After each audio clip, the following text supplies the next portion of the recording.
Welcome back.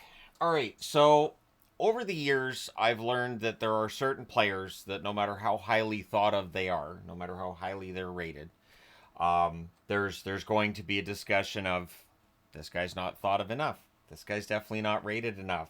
Yeah, he's number one, but do you really feel it?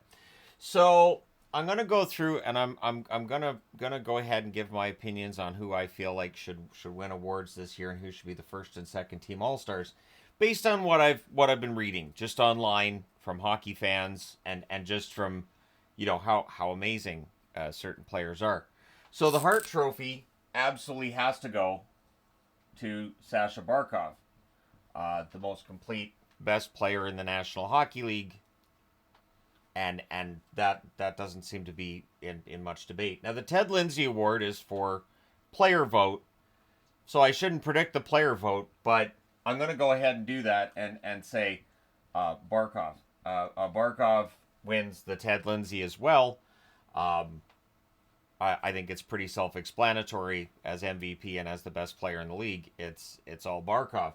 The Selkie, I'm gonna give that one to Barkov actually as the best defensive forward, the best overall player, and the MVP. Um, it's Barkov. Now he's winning all those awards as a forward. Now as the Norris, it would seem like silly to give the Norris Trophy to anybody who's not a defenseman because it's for the best defenseman. But the Hart's gone to defenseman, so but if I'm gonna give like a best defenseman, um, how about Anze Kopitar? Kopitar might be the most complete two-way player in the game, not named Barkov.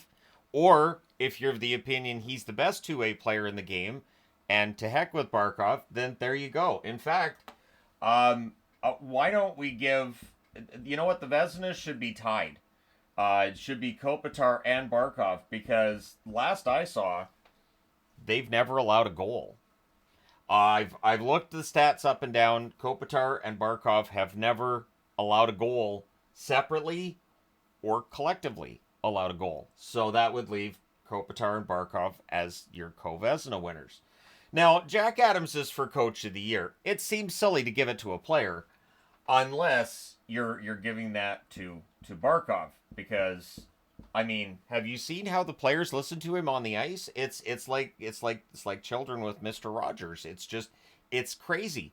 Barkov might be the best overall leader, best player, and at some point best humanitarian as well. Because once his NHL career is done, he can do whatever he wants. He can solve world hunger. I really think that being such a great all around hockey player, that Barkov's capable of doing that. Now, with all these awards aside, now we get into the first and second team All Stars, and this is where it gets kind of difficult because how many players can you? Well, so the first team center, I think has to be Barkov. Oh, look at that! Look at that! I messed up the board. I made a mess of the board. Let me just go ahead and straighten that up.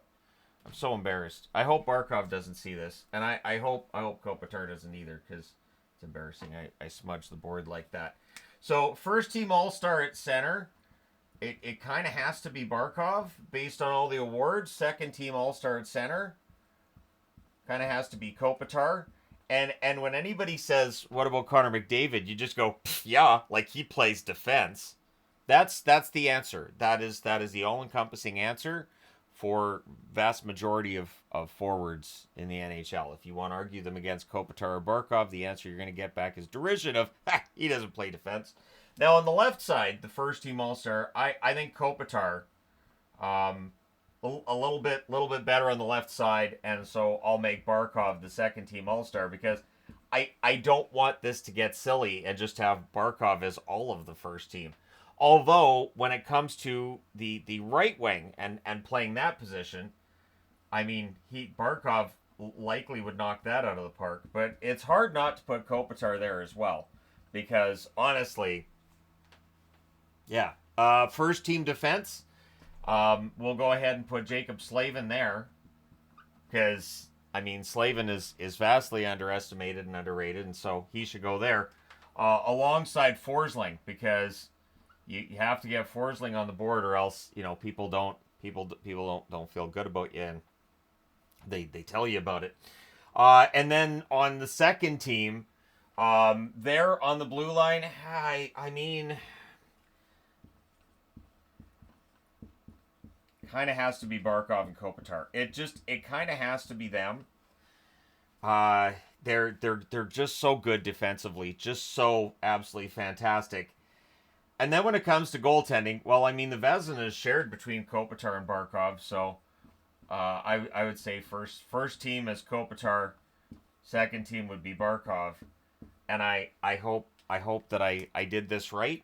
It's really important that I show the proper amount of respect to both Barkov and Kopitar, and hey, Slavin and Forsling are on the board too. So hopefully this makes good on list videos that I've done where I haven't had Barkov at number 1 or I haven't had Kopitar at number 1 or number 2, and hopefully this makes things right. It's really important to make things right. So there you go.